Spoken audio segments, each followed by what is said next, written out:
Hello. So today we are going to look into the resurrection facts about Jesus Christ. So let us look at a few of the things. First, about the fact that Jesus was crucified on the cross, and 3 days after he rose again. This is an historical fact, and we can know that this is a historical fact because of two important things. One is it is written in the most historical document uh, of the world, which is the Bible, and it was written by none other than the eyewitness who are also the disciples of Jesus. Not only that, we have another major way to prove the resurrection of Jesus, which is also called as the minimal fact approach. So the first one of it is which says the resurrected Christ was seen by women. Why God chose women to um, prove about his resurrection? Because women in Jews history was considered very low. Two women is equivalent to one man.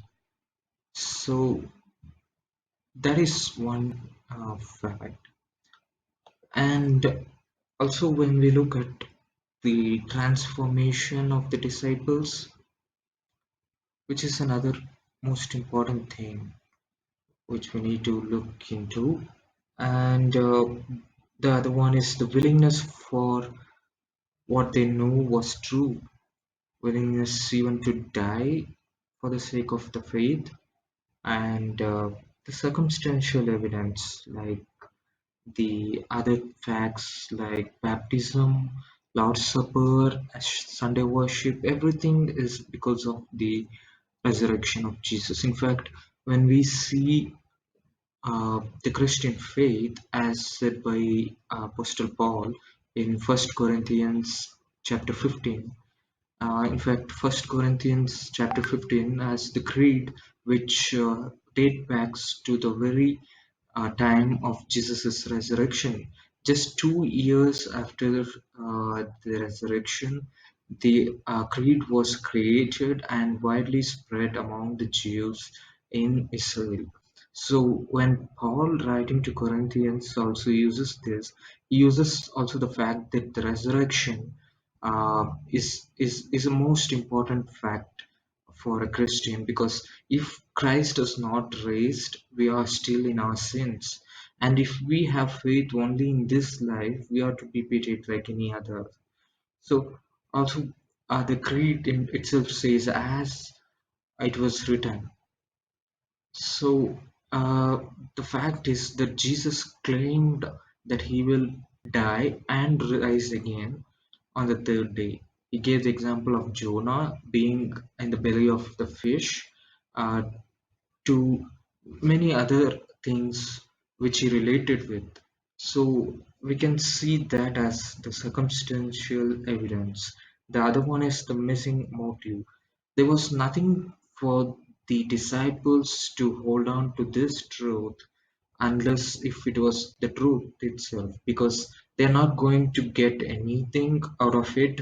They went back to their own kind of um, work, like Peter went to fishing just after Jesus died, um, and there was no purpose for them to be greed about or to get things out of telling this as a lie. So we can clearly see the motive of the disciples.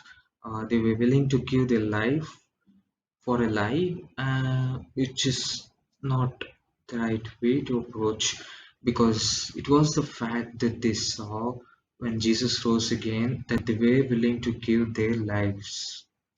And the enemy attestation of the resurrection.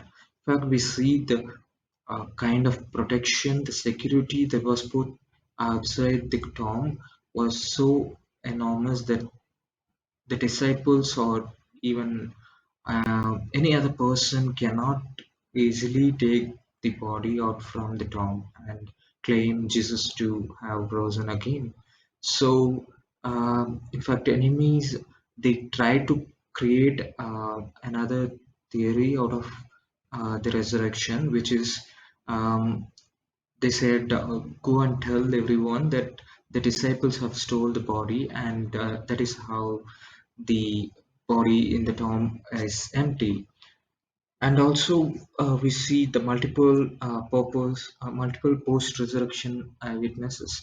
We see the two disciples who are walking on the road to Emmaus, and once there were 500 eyewitnesses who witnessed Jesus, who rose again from the dead, which the scientific and the psychiatrist tell that the hallucination theory is not possible because hallucination may happen to an individual or even a group of people, but 500 to be hallucinated at a time is impossible.